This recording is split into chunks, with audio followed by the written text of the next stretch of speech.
wada hadal iyo nabad socon kartaa ma jirto haddaan nabadda si dhaba looga shaqayn oo dadkan lama ugaarsan karo war annaka kuwa annaga naga tirsan annagaaba ku boorinayna sharci mid islaamiya iyo mid dhaqan iyo xeera iyo mid walba wuxuu ina farayaa nabadda innaga wada baahan lama kala maarmo labadayada maamulna waxa noogu weyn aanu ka shaqaynaynaa waa wixii horena si garawshiya looga bixiyo wixii hore ee dhacayna si garawshiya looga bixiyo meeshii mag iyo xaq celin looga baahanana in la bixiyo nabad sii soconaysa haddii kale ma jiro Khaatumo iyo Somaliland waryar baan idin siinayaa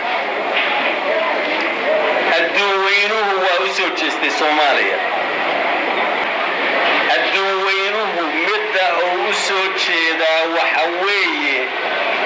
wada hadallada Soomaaliya nabadaan wax ka qabanaynaa laakiin meesha loo socdaa waxa weeye Soomaaliya nabad waxay ka dhici kartaa in la helo si lagu daweeyo hore wada hadallaa u jiray oo Somaliland iyo xamar wada hadallo ay u socotay arrinta hadda loo socdaa waxa weeye waqooyi iyo koonfur in loo wada hadlo waqooyi iyo koonfur in loo wada hadlo warbalyinkii taraktaa ka fiican hayo ciddii taraka fiican hayo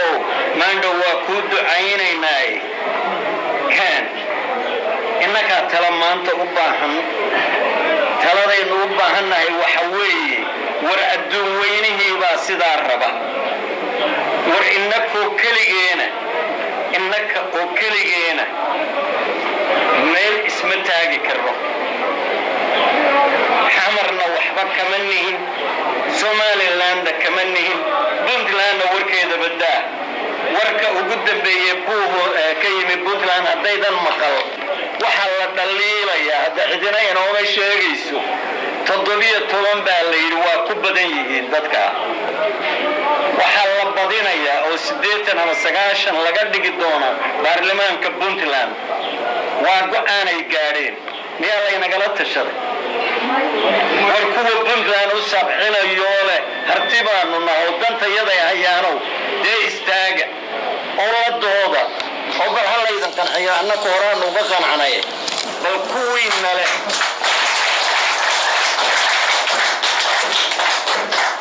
war iyadoo aynu saa u soo joogno warnin baa ku dhaawaca intuu ku dhaawayo waliba ay kugu daraa kugu yasa intuu ku dhaawaco oo amlika la daaro yiraahdo eeygu dhalay inuu gumeedka hadda dhaawaca waxa kaaga daran ayda waray wixii laynagu sameeyaa Puntland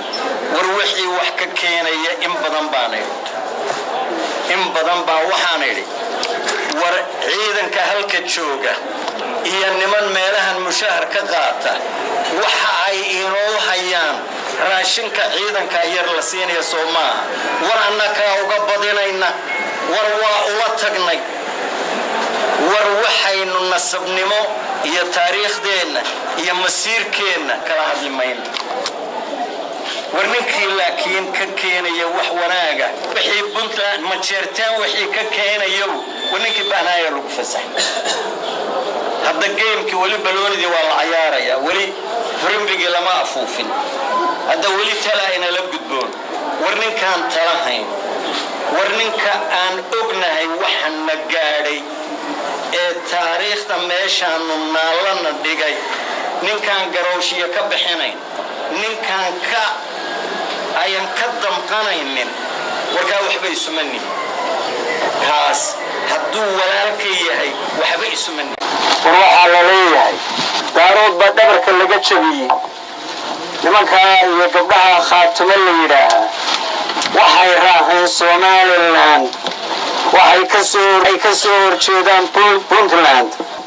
waray magaalaha kale yiraahdo tukaraq la yiraahdo arrinta nabadgelyada ciidamada war ururinta Somaliland